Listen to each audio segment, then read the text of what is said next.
Zee 24 तास एक पाऊल पुढे। देशात भ्रष्टाचार झालेल्या प्रकरणांचा निकाल का लवकर लागत नाही याचं प्रातिनिधिक उदाहरण म्हणजे सिंचन प्रकल्पाची चौकशी। राज्यातील सिंचन प्रकल्पाची चौकशी गेली 8 महिने सुरू आहे, त्यात फारशी प्रगती झालेली नाहीये। तेव्हा ही चौकशी कधी पूर्ण होणार असा प्रश्न यामुळे उपस्थित होतोय। गेल्या वर्षी भाजपचे किरीट सोमय्या यांनी लाचलुचपत विभागाकडे जलसंपदा विभागात भ्रष्टाचार झाल्याची तक्रार केली होती। तेव्हा ही चौकशी गेल्या वर्षी 22 ऑगस्टला सुरू झाल्याची माहितीही स्वतः लाचलुचपत विभागानं किरीट सोमय्या यांना पत्र लिहून दिली आहे। मात्र गेले 8 महिने या चौकशीचं गुऱ्हाळ अजूनही सुरूच आहे। आपल्यासोबत स्वतः भाजप नेते किरीट सोमय्या आहेत, त्यांच्याशी या संदर्भात चर्चा करूयात। किरीटजी, वर्ष व्हायला आलंय आता, अजूनही हे चौकशीचं गुऱ्हाळ सुरूच आहे। काय नेमकं आता तुमचं म्हणणं आहे, कशा पद्धतीनं ही चौकशी लवकरात लवकर व्हावी यासाठी प्रयत्न करणार आहात? आता याला आश्चर्य म्हणायचं की आनंद। 31 जुलैला किरीट सोमय्या, देवेंद्र फडणवीस, आमदार गोपाल शेट्टी, आमदार योगेश सागर यांनी तक्रार नोंदवली 31 जुलै 2012ला।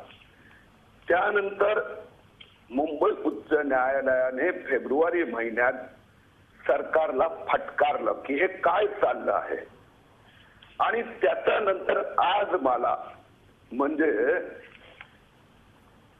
एंटी करप्शन ब्युरो लिहून पाठवतंय की आपलं 17 एप्रिलचं मुंबई हायकोर्टाचा आदेशाचं पत्र मिळालं।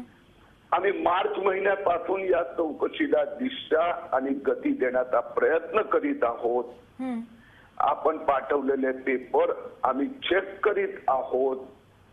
ही चौकशी लवकर व्हावी, परंतु याला किती वेळ लागणार याची आम्ही तुम्हाला खात्री देऊ शकत नाही। फक्त एवढंच त्यांनी निश्चितपणे सांगितलं की एंटी करप्शन विभागाने, म्हणजे त्यांनी असं म्हटलं की the Maharashtra state anti corruption bureau director general has ordered discreet inquiry on 70,000 crore irrigation scam, आणि तटकरे त्यांचा मुलामुलीचा ह्या बेनामी कंपन्यांचा आणि सिंचनाचा पैसा स्वतःचा कंपनीत ट्रान्सफर करणं, मोठ्या प्रमाणात बेकायदेशीर जमीन जमवणं याची चौकशी आम्ही सुरू केली आहे। हे अधिकृतरित्या 10 महिन्यांनी मला पहिल्यांदा यांनी कळवलं।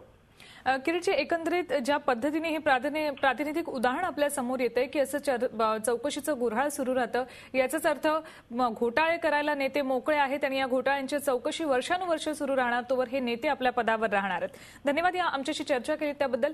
एकंदरीत हे एक मोठं उदाहरण म्हणावं लागेल, अतिशय बोलकं असं उदाहरण आहे। चौकशी सुरू आहे असं पत्र किरीट सोमय्या यांना पाठवलं जात आहे, मात्र ही चौकशी किती दिवस चालणार आणि यातून काय बाहेर पडणार हे मात्र अजूनपर्यंत स्पष्ट झालेलं नाहीये। झी 24 तास एक पाऊल पुढे।